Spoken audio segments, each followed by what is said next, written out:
Gây ra sức ép. Hoàng Đức.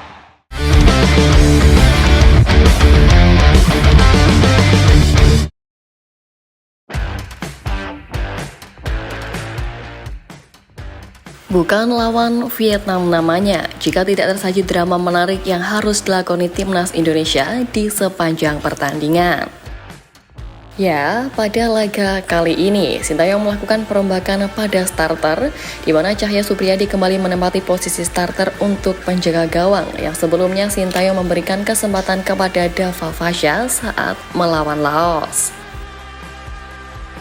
Perubahan juga terjadi di posisi wingback, di mana Asnawi Mangkualam dan Alfredo Tata mendapatkan kesempatan bermain sejak menit pertama. Sementara trio back kembali menjadi milik dari Kadek Arel, Muhammad Ferrari, dan juga Doni Tripamukas. Nah, di lini tengah Rivaldo Pakpahan yang mendapatkan debut pertama di timnas senior menjadi tandem dari Arhan Fikri.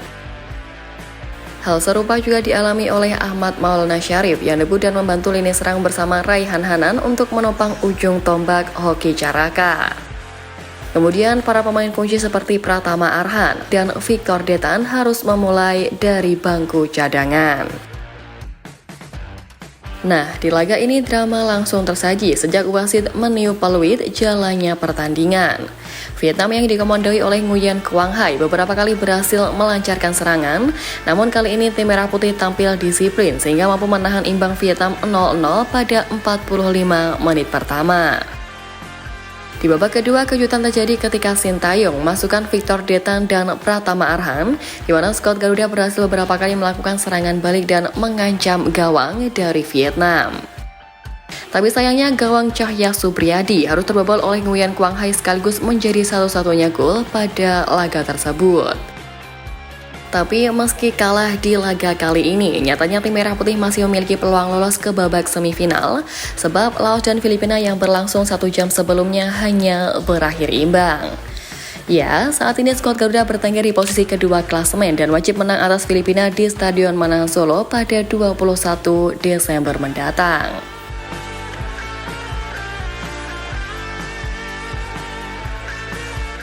Nah, pada berjalannya laga yang baru saja bergulir, juga terdapat hal yang menarik, di mana absennya Marcelino Ferdinand digantikan oleh Rivaldo Pakpahan, yang sebelumnya muncul saat konferensi pers bersama pelatih Sintayong. Ya, keberadaannya tersebut langsung menuai sorotan, sebab namanya didapuk sebagai pengganti Marcelino Ferdinand yang harus absen melawan Vietnam karena kartu merah. Rivaldo Pakpahan sendiri mulai dikenal publik saat menjalani debut bersama Borneo FC di musim lalu, di mana ia menunjukkan performa yang cukup apik, sehingga di musim ini ia pun dipercaya lagi oleh pelatih Borneo FC Peter Huistra. Musim ini Rivaldo Pakpahan sudah memperkuat Borneo FC sebanyak 13 kali, yang mana 2 diantaranya tampil di ASEAN Club Championship. Pemain dengan tinggi badan 1,72 meter tersebut bisa ditempatkan di sejumlah posisi seperti gelandang serang, gelandang tengah, maupun gelandang bertahan. Dari rekam karirnya pun, Rivaldo Pakpahan diketahui pernah bergabung dengan Kalteng U18 pada 2021 sebelum akhirnya bergabung dengan Borneo FC U18.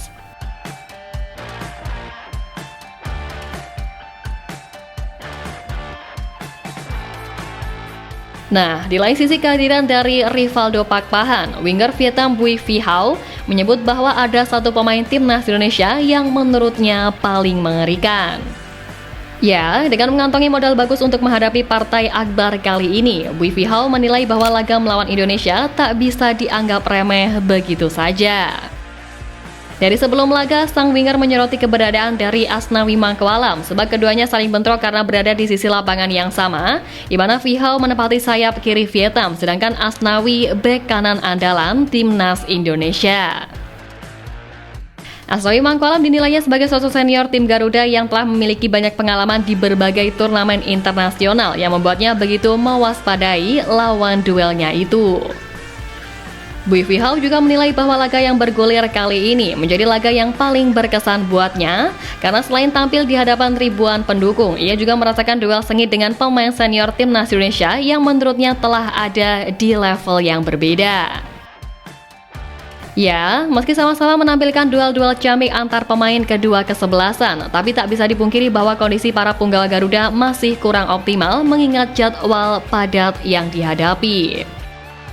Coach Shin Tae-yong juga benar-benar merasa miris dengan kondisi Muhammad Ferrari dan kawan-kawan yang harus berpindah-pindah dari Indonesia menuju Myanmar, lalu kembali ke tanah air dan pergi ke Vietnam lagi untuk menjalani partai lanjutan penyisihan grup B. Shin Tae-yong pun menyiratkan skema ini kurang efektif, di mana juru taktik asal Korea Selatan tersebut pun menilai akan lebih baik apabila Piala AFF tidak menerapkan sistem home away selama berlangsungnya fase grup. Dia mengklaim akan lebih baik apabila fase grup turnamen digelar di satu tempat, sehingga tim peserta tidak perlu melakukan perjalanan panjang berkali-kali dari satu negara menuju negara lain. Nah, tak hanya soal meningkatkan kualitas turnamen, Shin Tae-yong juga menjelaskan bahwa pelaksanaan fase grup yang tidak home away akan membuat para peserta mampu mengeluarkan performa terbaiknya di atas lapangan. Pasalnya di situasi sekarang, berkaca dari kondisi timnas Indonesia yang main 3 hari sekali, para pemain sudah lebih dulu merasa lelah akibat menempuh perjalanan panjang untuk pindah negara. Apalagi masih terkait jadwal, Coach Shin juga menyoroti soal situasi Vietnam yang lebih diuntungkan di pertandingan melawan timnas Indonesia. Sebab selain karena diperkuat oleh pemain senior yang syarat jam terbang, The Golden Star juga mendapatkan lebih banyak waktu istirahat sebab mereka baru kebagian memainkan satu laga tandang di Laos pada 9 Desember dan langsung kembali ke negaranya untuk menghadapi duel kontra skuad Garuda.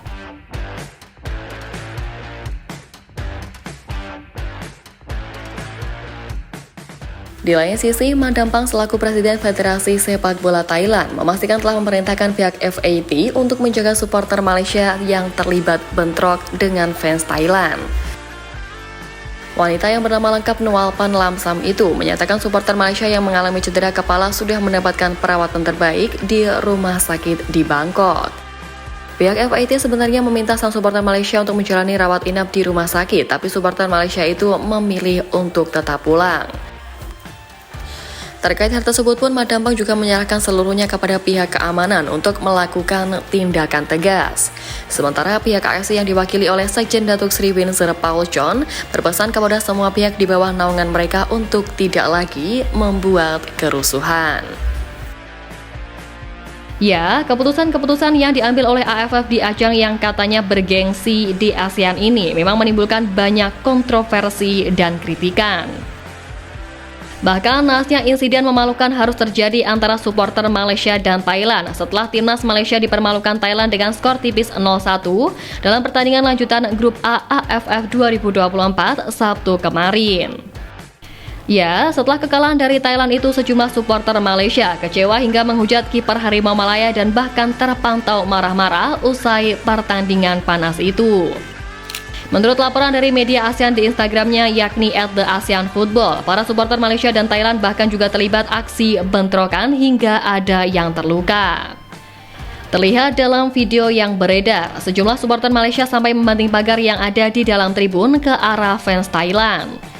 Jelas insiden memalukan seperti ini menjadi bukti bagaimana kualitas dari gelaran AFF yang digadang paling bergengsi di Asia Tenggara ini.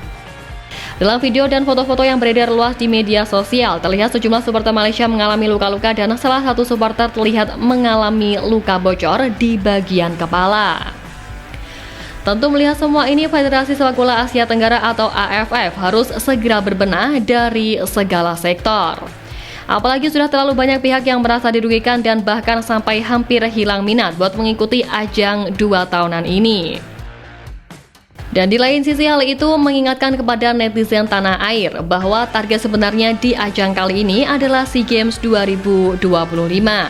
Itulah kenapa PSSI nggak meliburkan Liga dan Coach Shin memutuskan untuk mengambil pemain U22 yang didukung beberapa pemain senior. Dan ya, apapun hasil di laga melawan Vietnam ini, tetap semangat buat adik-adik punggawa muda timnas Indonesia. Karena ya, jika kalian gak bisa melewati kesulitan seperti ini, berarti ya udah, emang sebatas itu aja kualitas kalian. Makanya tetap semangat Garudaku. Ayo Garuda mendunia.